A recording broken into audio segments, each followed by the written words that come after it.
Fuusha literally means windmill in Japanese. Yeah, that's how Eiichiro Oda named this village. And this is the very first town we ever see in One Piece. Located on Dawn Island, symbolizing the dawn of the story, something that honestly even Oda probably didn't expect to grow into global phenomenon. It appears in chapter 1 of the manga, episode 4 of the anime, and episode 1 of live action. But today, I'm not here to talk about lore theories or the rise of Sun God Nika or dawn of the Sun God Nika. I'm here to talk about something else, something that fascinates me as a civil engineer. This, right here.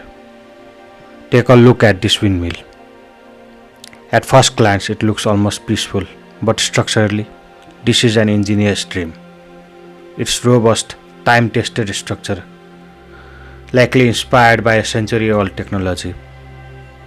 How it works. A traditional windmill works like this. Wind spins the blade, rotates the shaft, drives the grinding system, typically used to grind grains like wheat into flour. Now if you modernize it slightly, add coils and magnet, you got yourself a wind turbine generating electricity. At its core, it runs on kinetic energy of wind. The usable power depends heavily on wind power, which is given by half into density of air into velocity of air to the whole to power 3, which means cube of velocity, where the power of the turbine increases with the cube of the velocity of the wind. But here's the catch. The real efficiency surrounds within 35 to 45%. Meanwhile, the maximum theoretical limit is 59.3%. That limit comes from the Bird's law. Now here's what really matters. The tower, because it has to withstand the weight of the blade and the centrifugal force from the rotation. If the tower isn't strong, the whole system fails. Looking at Fuusha village, the windmill here roughly looks like 8 to 10 meters long, blade material wood plus cloth, and efficiency probably 10 to 20%, very low by modern standard. This is clearly small scale agricultural windmill meant for grinding, not for power generation. These are heavily inspired by Dutch windmill from Netherlands. Classic feature you can spot are a balcony near the blade used for maintenance and cleaning, stone masonry tower, likely lime mortar construction, and shingles, clay or slate tiles for roofing.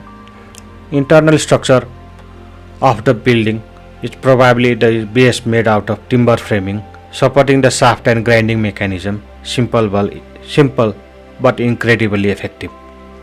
Now let's zoom out. The houses in Fuusha village. They look like a European-based farmhouse. Stone masonry wall, sloped gabled roofed, tiles roofing similar to the windmill, small chimney for heating and cooking. The surrounding tells you a story too. Roads are earthen pathway.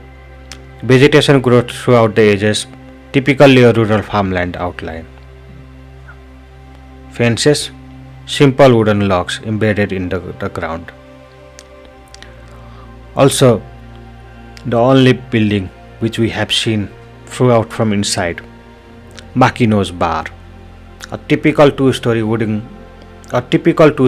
house where timber must have been used as column and beam and planks for walls and partition, and all the internal designs as a typical small bar made out of wooden building.